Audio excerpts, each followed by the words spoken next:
Vaheguru Ji Ka Khalsa, Vaheguru Ji Ki Fateh. Welcome to this segment of Coach Gurbani's a-sabad-a-day, our recitation from the Tithi composition of Kabir Ji continues with stanzas 13 and 14. So the 12th day of the lunar cycle, the 12th and the 13th. The 12th day, Baras Barah. Baras Barah Ugavai Sur, a-sabad-a-day देखया तिहूं लोक का पियो अचरज भया जीवते सियो. Kabir says, Acharaj bhaya jeevate siyo. It's an astonishing sight. It is an astonishing sight to see the jeev, the individual, the sentient being. The jeev is an individual matrix, the individual blueprint, if you will, of universal consciousness. It's holographic. It reflects universal consciousness. So Kabir says it's indeed an astonishing experience. Because remember now, Kabir is now beginning to speak about his experience, his mystical experience of oneness. And so he says it is astonishing indeed to see the jeev reflecting the Siva, universal consciousness. You could call it a blending, a merger, a combining, or a reflection.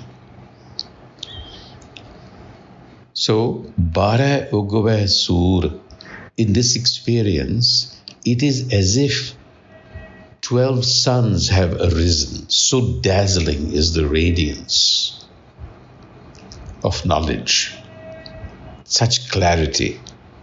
And he says, a constant stream of celestial music plays. In other words, the mind is attuned to a completely different wavelength. That wavelength, that bandwidth is not available to us in our default state, the ego. So Kabir is talking about an expansion of the mind that has occurred here, with a gush of knowledge and intuition that has arisen. And Kabir says, there, in such a state, Dekhya, I saw, Tihun, there I saw, Tihun lok ka piyo. Tihun, three, the three-tiered universe, because this is a common belief that the universal realm has three dimensions, Trailok. So Kabir is using that vocabulary to say, Dekhya tihun lok ka piyo. Piyo is father. I have actually seen the father of the universe, the source. And acharaj bhaya, acharaj, astonishing. Jeevate siyo. So we have to obviously understand that Kabir is using metaphors from the physical world to explain an experience that is quite certainly not a physical one. The illumination of a dozen suns doesn't mean there are 12 physical suns out there. It simply implies absolute clarity and conviction. Now, we have to be careful when we say that, because even the fanatical and the demented can possess great clarity. So there is a caveat here. The clarity here is of realizing how everything is connected to everything else, how the universe is actually holographic in nature, where even the smallest grain, the jeev, a sentient being, reflects the universe. Jo brahmande soi pinde. What's above, so below. That is the astonishing sight. So this is the notion of a holographic universe.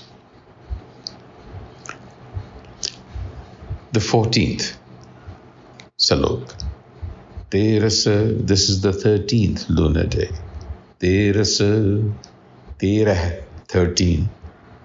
Agam bakhana, speak, to say, to declare. Agam, transcendent, beyond the sentence. Tera agam bakhanne is referring to the 13 texts, Hindu texts, scriptures. Agam bakhanne, they all speak about the Creator Self as transcendent, beyond the senses, not with any form. Ard, urd, vich sam pehchanne. But it is present equally in the nether regions and the space above. In other words, it's present everywhere. It doesn't possess any form, but all forms emanate from it, and it is present everywhere. So if it is present everywhere, and if it is present in everything, then how do we reckon who is lowly and who can be called truly estimable? Nij uch, nahi man aman. So there you go.